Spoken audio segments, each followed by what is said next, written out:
Good morning Mahadev બધા મિત્રોને જય શ્રી રામ। તો આજે તારીખ છે 18 ના તારે સવારના એક્ઝેક્ટ જોઈએ તો 9:15 જેવું થયું છે અને અમે અત્યારે રાજકોટ થી અયોધ્યા જવાના છીએ રામ મંદિર પ્રાણ પ્રતિષ્ઠા મહોત્સવ માટે। તો જુનાગઢ થી ભારતી આશ્રમ ને ત્યાંથી મહાદેવ ભારતી બાપુ આવે છે તો અત્યારે તેમનો વેઇટ કરીએ છીએ। અમારા દીપભાઈ મારા મિત્ર અને આ ઇનોવા ક્રિસ્ટા લઈને અમે જવાના છીએ।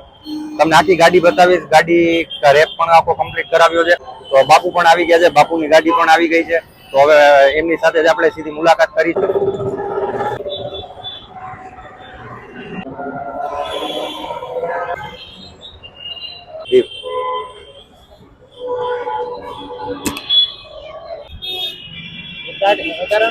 ચંદ્ર ભગવાન કી જય।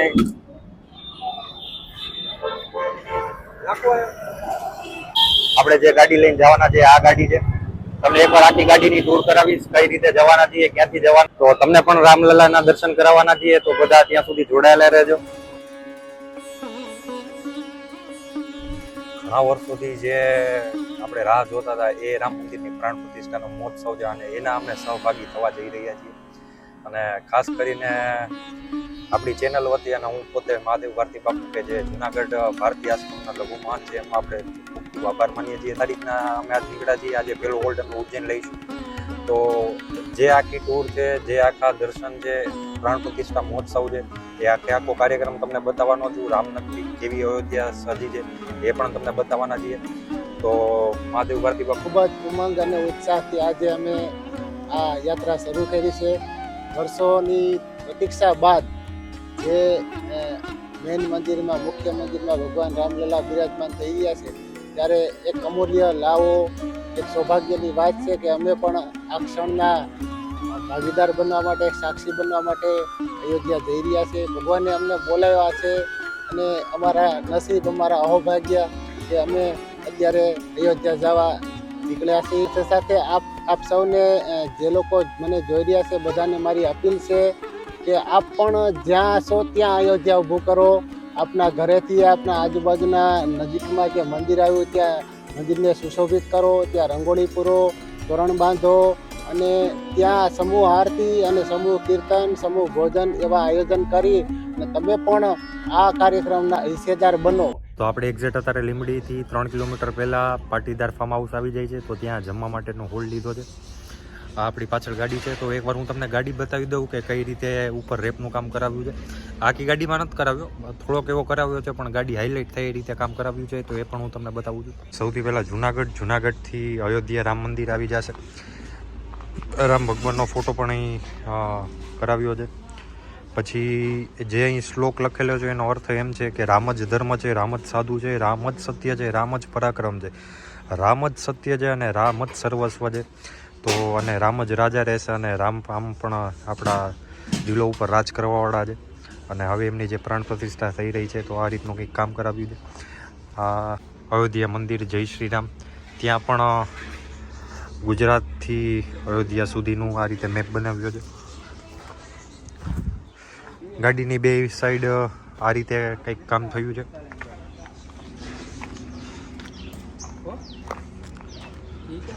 અને આ ગાડીની ફ્રન્ટ સાઈડથી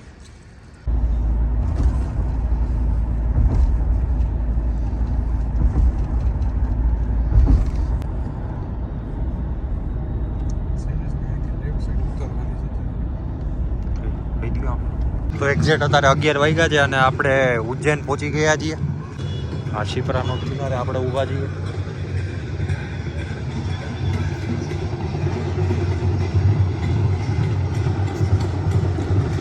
ખરેખર ઠંડીનું પ્રમાણ પણ બહુ જોરદાર છે અને નજારાની વાત કરું તો અપ્રતિમ ખરેખર।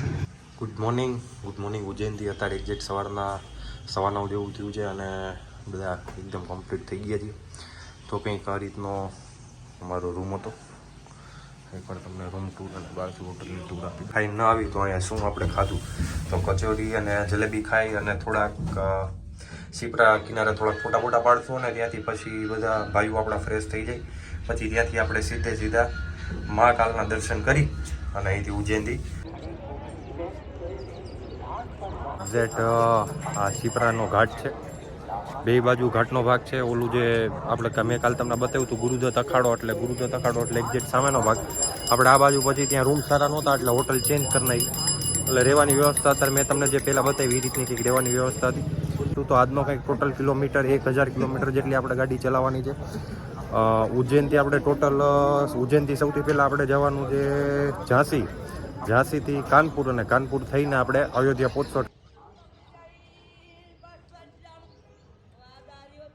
તો કંઈક આ રીતનો શિપરાનો ઘાટ છે. શિપરાના ઘાટની બાજુમાં જ પાર્કિંગ છે. આપણી ગાડી તો અત્યારે હોટલે ત્યાં પાર્કિંગમાં પડી છે.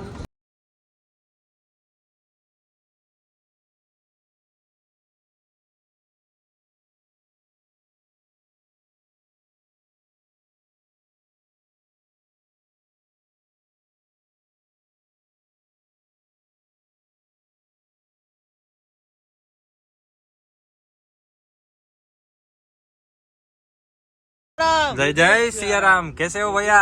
बहुत बढ़िया है। हम रतलाम जिले से आए हैं अच्छा और साइकिल से चल रहे हम आज 5वां दिन है। अच्छा, कहाँ से आ रहे हो आप अभी?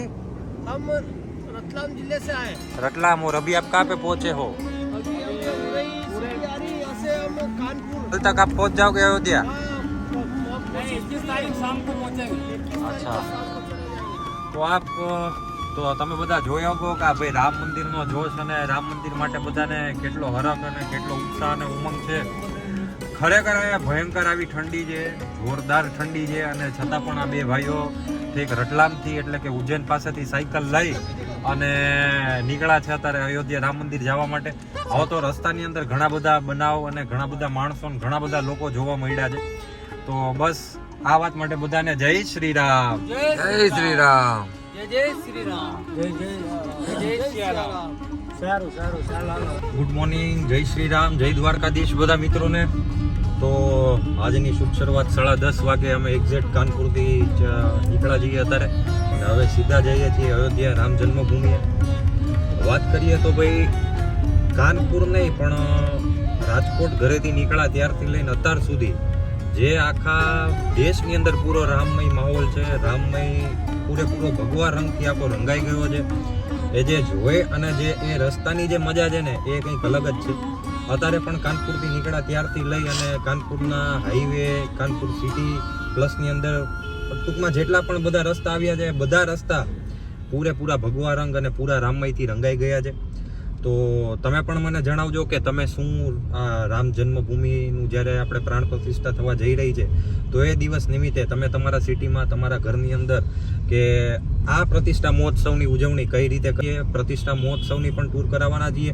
અને ખાસ કરીને કે જે આપણે પોતાના સિટી અને પોતાની નગરી જે આ રીતે સજાવી છે તો વિચાર તમે કરી શકો કે કલ્પના પણ કરી શકો કે ભાઈ અયોધ્યા નગરી કે જ્યાં રામ ભગવાન બિરાજમાન થવાના છે, રામલલા બિરાજમાન થવાના છે, એનો રંગ કંઈક કેવો હશે. તો તમને એ પણ બતા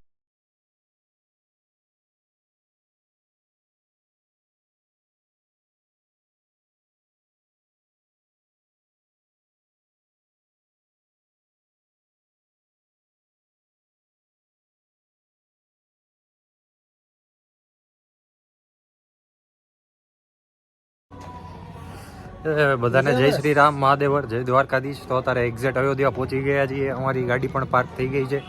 અમારી સાથે જે સાધુ સંતો હતો એમની પણ વ્યવસ્થા થઈ ગઈ છે. હવે અમારી વ્યવસ્થા છે બાકી છે, કમ્પ્લીટ કરી અને પછી આગળ આપણે જાશું. પેલા બધી વ્યવસ્થા કમ્પ્લીટ કરી અને પછી હનુમાનગઢી દર્શન કરવા માટે જવાના છે.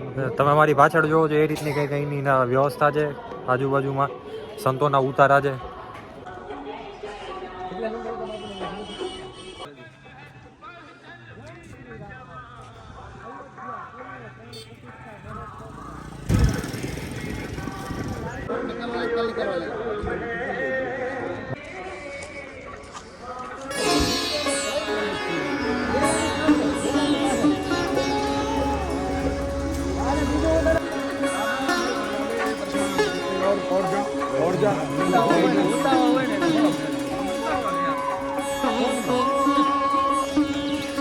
આપણે અત્યારે જઈ રહ્યા છીએ રામ જન્મભૂમિ કે જ્યાં અત્યારે ભગવાન શ્રી રામનું બિરાજમાન થવાના છે તારીખ 22ના રોજ.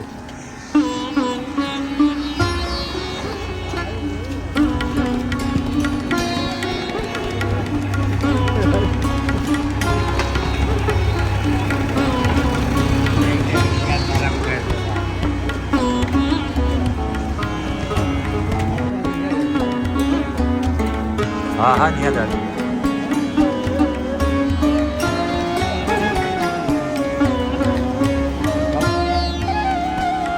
જે અહીંથી આ એક્ઝેક્ટ જે સામે તમે જુઓ છો એ છે રામલલાનું મંદિર કે જ્યાં ભગવાન બિરાજમાન થવાના છે. તો આપણે અત્યારે મંદિરના પ્રાંગણ કે જ્યાં નવું રામ મંદિર બન્યું છે તેને આજુબાજુમાં અત્યારે આટો મારીએ છીએ અને જોઈએ છીએ કેવો માહોલ છે, શું માહોલ છે. આપણે અત્યારે સાંજના 6:30 જેવું થયું છે અને એક્ઝેક્ટ દર્શન કરવા માટે હનુમાનગઢી પહોંચી ગયા છીએ. હવે હનુમાનગઢી જઈશું, ત્યાં દર્શન કરીશું અને બહુ જ સરસ લોકેશન છે, બહુ જ મજા આવી રહી છે. આખી નગરી સજાવેલી છે અયોધ્યા નગરી. બહુ જ ઉત્સાહનો માહોલ જોવા મળે છે. ખરેખર હવે જીતીએ જો કાંઈ ઘટે નહીં. જે સામે દેખાય છે એક્ઝેક્ટ હનુમાનગઢી છે.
આ જે તમે જોઈ રહ્યા છો એ દશરથ મહેલ છે.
કનક ભવન એટલે કે સોનાનું ભવન થાય. એટલે રાજા દશરથ અને ભગવાન શ્રી રામનું જે તે સમયે કે એટલે હજારો વર્ષો પહેલાંનું નિવાસ સ્થાન એટલે કે કનક ભવન. સુવર્ણ જણિત મહેલ એટલે કે કનક ભવન કહેવામાં આવે છે. તો આપણે અત્યારે એક્ઝેક્ટ જે ઊભા છીએ એ કનક ભવનનું પ્રાંગણ છે. પ્રાંગણ કંઈક આ રીતનું છે. અત્યારનો અમારો જે પ્રવાસ છે એ સાધુ સંતો સાથેનો પ્રવાસ થઈ રહ્યો છે.